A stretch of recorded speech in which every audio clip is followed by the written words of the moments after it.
What's up, KG? What's up sa inyong lahat, KG? So, para sa ating video ngayong araw na ito, sa ating Atias Legacy, susubukan natin ngayon ng reptile. So, sa ating reptile axis, nagre-roll na tayo dito, no, ng mga pang-reptile na parts. So, sa ating tail, grass snake. Sa ating back ay red deer. Ungko naman sa head. Tapos sa ating mouth ay razorback. So, tingnan muna natin yung mga skill. So, sa razorback, while below 50 HP, attack 3 nearest enemies for 2 times strength, physical damage, and heal for 20 HP per poison stack on them. So, basta may poison yung kalaban mo, so makakapag-heal ka ng 20 HP per poison stack sa kanila. So, mayroon kang pwedeng regen. Nga lang, hindi siya masyadong bagay kasi yung strength natin is mababa lang, 31. So, pero, establish muna natin yung mga pure breed style ng mga active. So, ito is puro reptile naman ito. Next natin ay yung Umko para sa horn. Infuse the weapon with poison for 8 seconds. Each basic attack sa 1 times dex. Chance to apply 2 poison. Cooldown is 20 seconds. So, maganda naman ang dexterity ng reptile. So, dexterity niya is 130 naman. So, okay yung Ungko gamitin. Sunod is yung red ear. When this axis shield is broken, attack all enemies around for 2 times dexterity and will. Physical damage and gain 0.1 times int mana per enemy hit. Intelligent mana per enemy. Hindi ko alam yung 0.1 times int na yun. Yung mana per hit. Yung ano pala yun, yung para dun sa second skill, ito to. Yung sa annihilation. Diba may mga nag-ano yun. Kada pumupukol ka is nadadagdagan yung mamaya, makikita natin yun. So, may additional pala yung pag naka-red ear ka. So, mas mabilis ka makapag ng annihilation or yung second skill mo. No? Yan, ang sunod natin is yung leather boots. Leather boots tuloy. Yung ating grass snake, mamaya na yung parts. So, sa grass snake, reduce nearby enemies defense by 15. Bonus 15 on target with poison. So, 30 siya once na poison yung kalaban. So, ako kasi, tingin ko, baka mamaya, pag lumabas talaga yung pinakanlaro ng Infinity is poison team talaga. Pero may mga ibang parts para pang-poison, nga lang, yung nga sabi ko sa inyo, establish muna natin yung mga pure breed na type na mga active. Yung pati yung mga parts, mga ganyan. Saka na lang tayo mag-combine ng mga parts.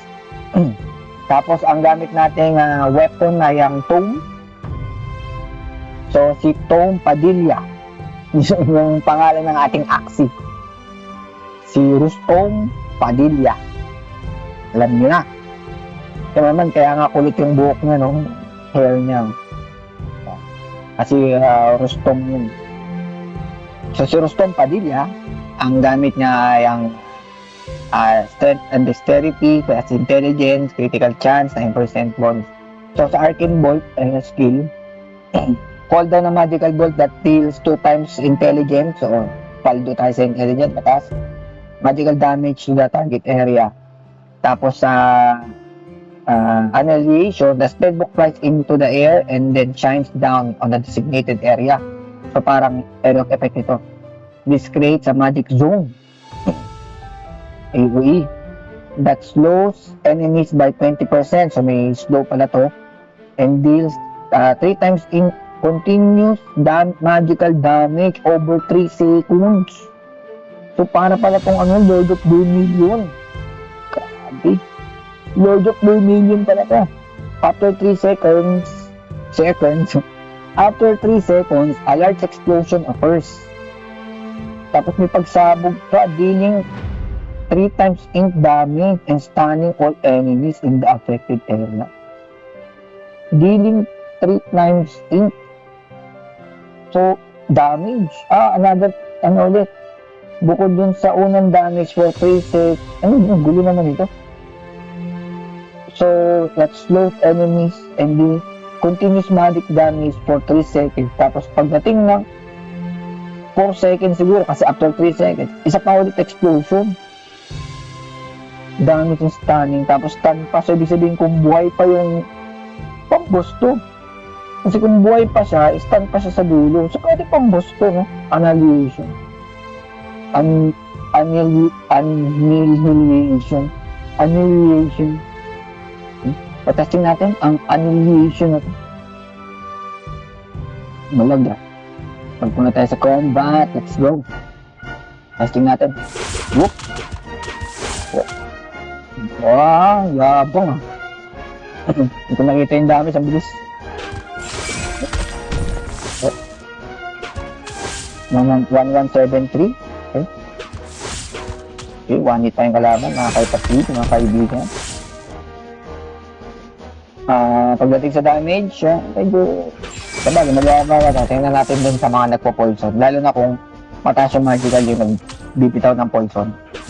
Diba, meron tayong mga kalaban dito na nagbibitaw ng poison. Doon natin malalaman. So, pagdating sa survivability, malalaman din natin dito. So, hop. Hop.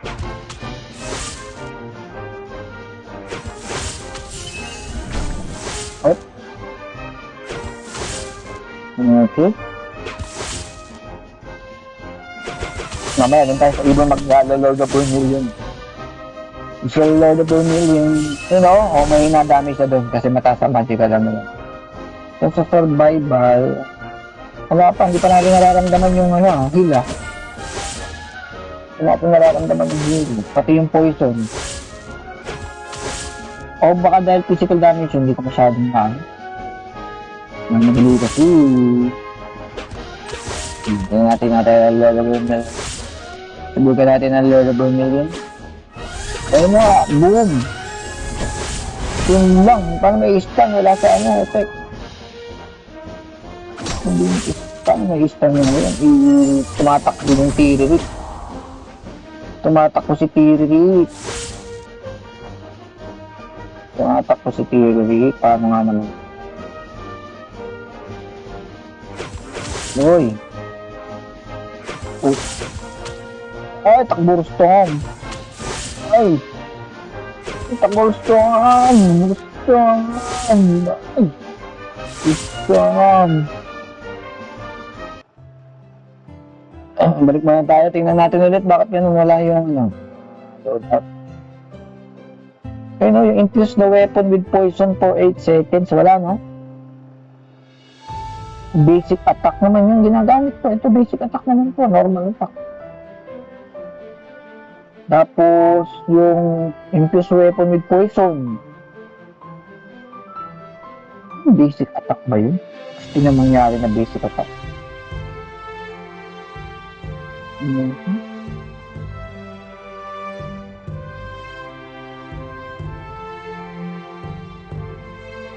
So, wala pang infuse weapon eh. Isa pa, no? Kaya ako kasi pinili yung Tome. Kasi ang stats kasi ng reptile, mataas sa E. So, Tome kasi yung pinakamalakas ano. So, pagdating sa damage, yan. Malakas yung damage niya. Ano yun, no? Pwede rin namang aqua. Pwede rin aqua yung gamitin nyo, guys. Kung gagamit kayo ng Tome. Pero sa akin kasi reptile eh. Kasi, mamadali akong gumamit ng reptile eh. Kasi bias tayo sa reptile. Kasi favorite natin ng reptile. Dahil tayo ay year of the snake. Di ba? Year of the snake ako ng year 2000 ha. Baka isipin nyo, 1980s ako. Hindi. Matatanda na yung mga yun. Year of the snake ako ng year 2000. Hindi. 19 alam ko, di ko alam. But ayun, so yun may poison na. Nakita nyo may poison ha. So meron nga, may poison. Pag nasa ng poison. Produce. So kung matuloy-tuloy yung iyon damage, lalo sa boss, testingin din natin ito. Ewan ko kung aabot sa boss to. Problema kasi mababa ang survivability niya. May na survivability niya. hindi natin nararamdaman yung heal eh. Yung naka-poison. So, kailangan mo dumami. So, ayun, di ba naka-poison sila? Hindi ko kasi masyado napansin eh. Nakatingin ako doon sa kalaban. So, ngayon ang survivability nito. So, kung talagang gusto mo is damage talaga, pwede to. Wala kasi ito pag may camp. Uy, ba't na naman dyan sa naman tumalong? Mali nga yun.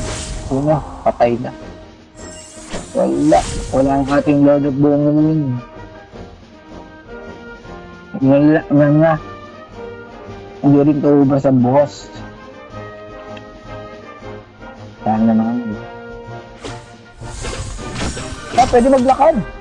Pwede pala maglakad pag ano? Tama ba? Pwede maglakad pag nagkakas? Ito nga natin. Hindi pwede maglakad.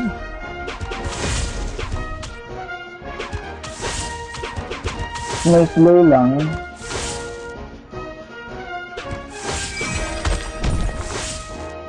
Tapos naisip ako. Ito nga natin i-cast yan.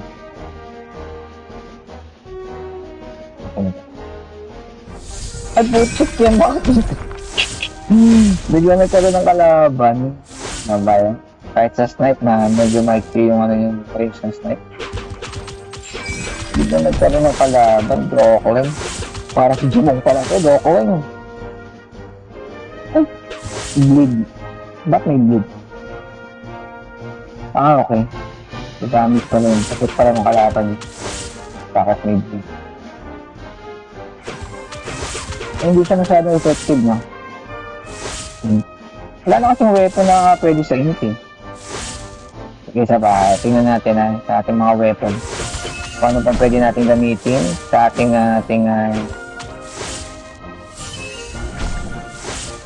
baka mali nga itong ating tom. So, hindi na siya magiging ref tom. Hanap tayo ng ibang weapon para sa ating rep time. Pero kasi sa reptile, pwede yung dex. Bubaw na naman tayo. Tawa nga ako. Bag natin sa bird, pang-bow din. Kaya ayoko lang. So mag-try naman ng ibang class.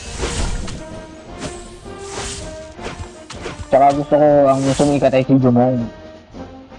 Panoorin nyo rin yung yung ating si Don G. Maganda kay Don si siya yung nagpaklaro sa akin ng pagdating sa heal.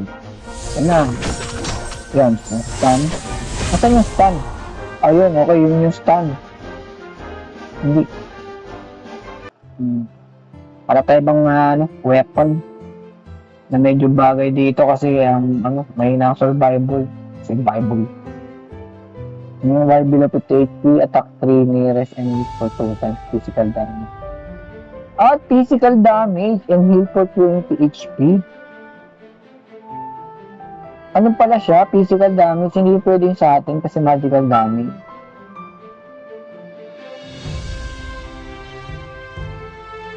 So ito, gumagana to kahit magical attack. Kasi itong isa, reduce nearby enemies defense. So sige, gamit tayo ng ibang weapon. Equip natin yan. So kailangan yung pangmili. Ito hacks, pwede pa sa kanya. Strength, willpower, ito kasi strength eh. Hindi naman mahina yung strength pang natin. Nectar Gauntlet, practice, strength, tsaka dex din ko. Pero mataas ang dex ng natin. Pataas yung dex ng ating class naman to eh, strength dex. Try nga natin to si Tap. Maniac Tap. Hatman. Attack for 2 hits, deal 0.5. Kalahati lang. Ng dex to, sabihin parang 100 lang to pag pinag-plus. Physical damage to the target, tapos deal 3 times strength dex, physical damage to the target. Hit, stun enemies, and destroy environment. Grabe naman ito. Destroy environment. Ano to, Asura? Grabe, parang Asura Strike pala to. Sige, testing naman natin. Asura Strike. Testing natin. Yun, sumuntok na lang. Sumuntok sa akin. Sumuntok sa akin. Sobrang. Aba? Dapat pala tutok. Subukan natin. Asura. Yes!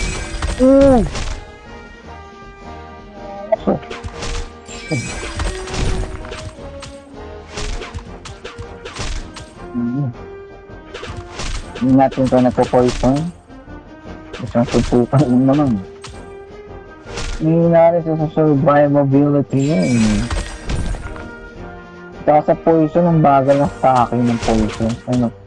Kasi isang hit lang niya yun, may poison. Kaya natin itong libre.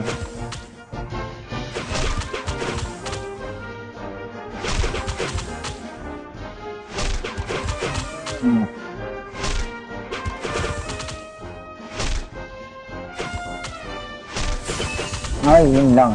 Durog tayo sa ano. Kasi na-destroy yung environment. Ako yung na-destroy. Ano ba yan? So, much better pa rin yung int kaysa sa kanya. So, balik na natin yun.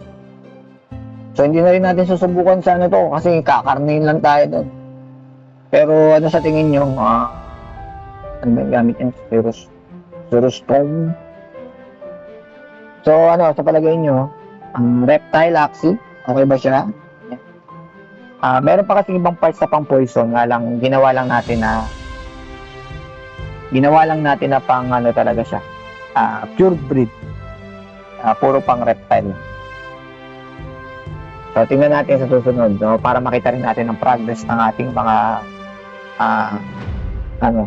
sa patuloy natin na research tungkol dito sa kung paano yung sistema ng Atias Legacy.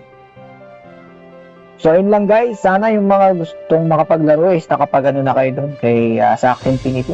Mag-post lang kayo doon, pakita nyo lang na meron kayo Axie, gawin yung profile picture at mag-send lang ng picture doon sa kanilang comment section para magkita-kita na lang tayo dito sa Atias Legacy. At syempre, magkita-kita talaga tayo dito.